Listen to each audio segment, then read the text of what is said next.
G'day guys, my name is Caleb, otherwise known as the Critic Kebab. In the lead up to the 94th Academy Awards, I've been making a verdict on whether the films nominated for Best Picture are actually worthy of winning that extremely prestigious prize. I will be giving my thoughts and breaking down the pros and cons of these movies and explaining why they are so great. That is, if they're even good at all. There will be a playlist with all the videos, so make sure to check them out. Follow me on Letterboxd if you want to see my ranking of these Best Picture nominated films. And if you haven't already, hit that subscribe button so you don't miss out on more content just like this. This next film is one that upon first viewing might not make complete sense. It didn't for me, but after close examination of writer-director Jane Campion's work, I am excited to explore the complex nature of this story and explain why it is getting so much praise from critics and buzz come awards season. That film, of course, is The Power of the Dog.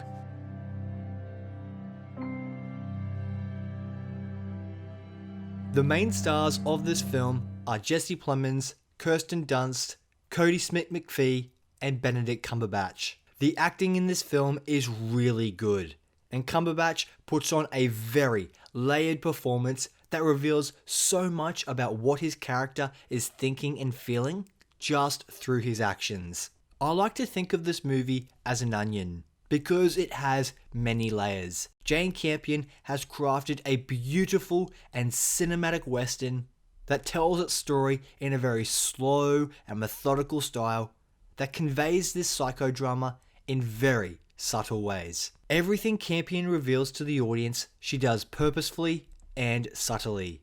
For this reason, I believe the film will appeal more to film lovers than general audiences.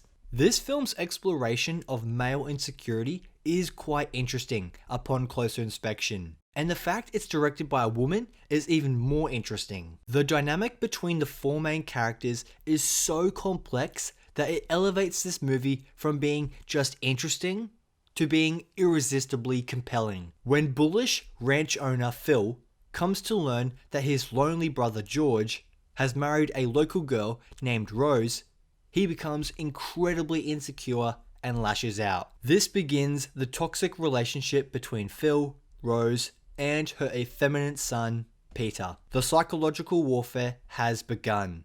But whilst Rose is the casualty, the real war is being fought between Peter and Phil.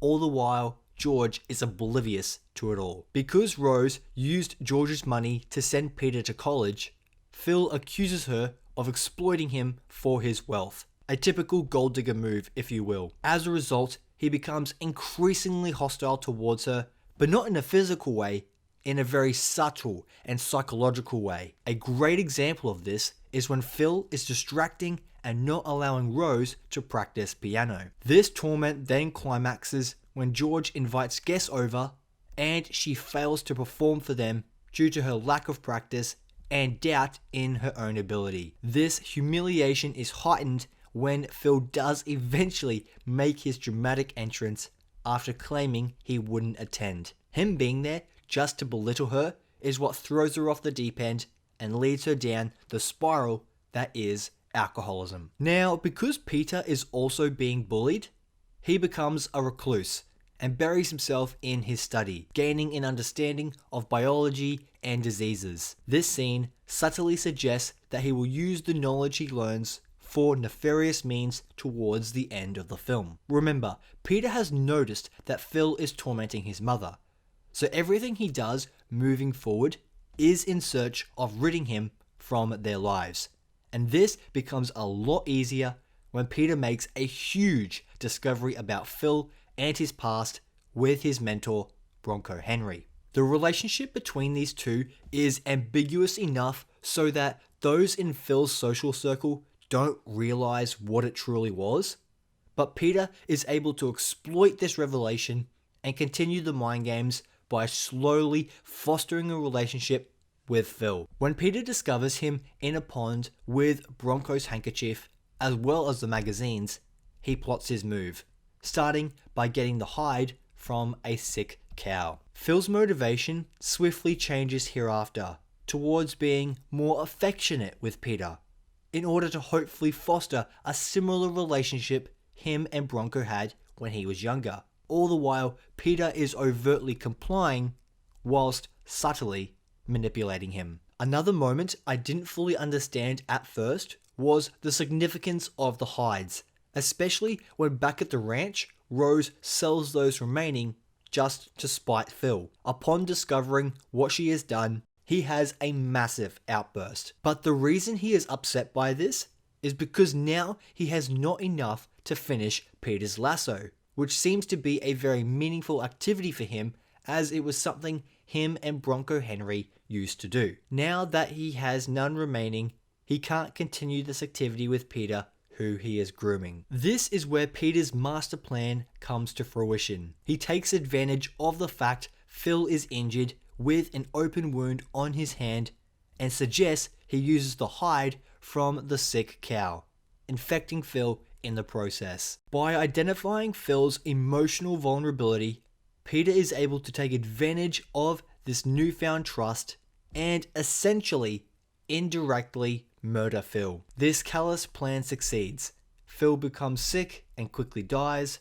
George hosts a funeral for him, not suspecting a thing, and Rose and Peter get to continue their lavish life, torment-free. The final shot of Peter is both haunting and satisfying. A great ending to this psychodramatic story. I also want to give a special shout out to Johnny Greenwood's score. The music in this film not only helps set the mood, but it just plays into the mystery aspects of the story as well as the dramatic moments. Like Jane Campion's direction, the score is subtle, but when it's needed, it becomes very prominent and the main focus of a scene. And being able to balance this and it not become distracting is very impressive. The cinematography is also sublime. The camera often captures the beautiful scenery in far back wide shots. There is a feeling like you are watching a moving painting at times. The exterior landscape shots are amazing, but also the interior composition of shots is really nice, and the lighting is often dark and gloomy to reflect the emotions of the characters. Some other things I noticed were that during the scene where Phil and Peter are trying to capture the rabbit, Phil is essentially bullying the rabbit into fleeing and exposing itself.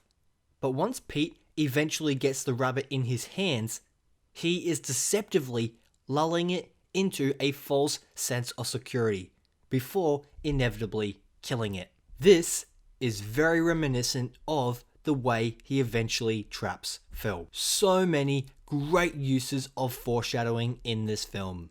The subtext is very deep, and I feel this is a movie that benefits from multiple rewatches. It is a bit slow, but for those engrossed in the characters, it becomes a wild journey of discovery. The relationship between Bronco and Phil was definitely complicated, but it is an example of how suppression of past trauma can negatively affect you and the ones around you. Phil's macho outside does not match his insecure inside, and like most bullies, they compensate by lashing out on those they don't respect. Phil is a complex protagonist.